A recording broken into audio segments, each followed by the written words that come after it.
Hi உறவுகளை, இன்றைக்கி நம்ம வீட்டிலே மத்தியான லஞ்ச் என்னென்னு பார்க்கலாமா? வாங்க பார்க்கலாம். ஃபஸ்ட்டு வெள்ளை சாப்பாடு, வெள்ளை சாதம், அதுக்கப்புறம் செங்கீரை. எங்கள் ஊரில் செங்கீரைன்னு சொல்லும், இங்கே பீட்ரூட்டு கீரைன்னு சொன்னேன். உண்மையில் பீட்ரூட்டு மாதிரி தான் இருந்தது, செவ்வையாக தான் இருந்துச்சு. அரியம்பழம் வணக்கம்பழம்லாம். அதுக்கப்புறம் பச்சைப்பயிறு குழம்பு. எனக்கு அந்தளவுக்கு பச்சைப்பயிறு கடைய தெரியும், இங்கே வந்து தான் கடைஞ்சே கற்றுக்கிட்டேன். எங்கள் ஊர்லலாம் இது பொரியல் தான் பண்ணுவேன், அதனால் கடையிறது கொஞ்சம் லேட்டு. அதுக்கப்புறம் பேபி பொட்டேட்டோ ஃப்ரை பண்ணிவிட்டேன். அதுக்கப்புறம் ஸ்பெஷல் ஐட்டம் இருக்குது, மாங்காய் தொக்கு. எனக்கு ரொம்ப ரொம்ப பிடிக்கும் மாங்காய் தொக்கு. காரணம் எங்கள் ஊர்லெலாம் எங்கள் அம்மா அடிக்கடி செய்வேன். மீன் குழம்பு வச்சது மெயினாக செய்வேன், எனக்கு ரொம்ப பிடிக்குது. நம்ம செய்து எங்கள் அம்மா சூப்பராக சமைக்குவேன்.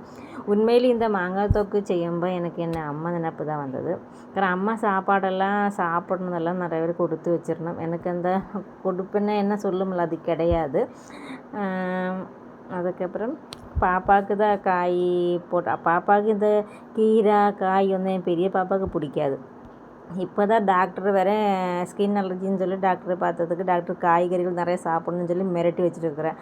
அதனால் காய்கறிகள் சாப்பிட்டாதானே உட்கார வச்சுருக்கேன். அதனால் மூஞ்சி ஒரு இதில் பச்சைப்பயிறு குழம்பு, கீரை இதுவும் சாப்பிட மாட்டேன்.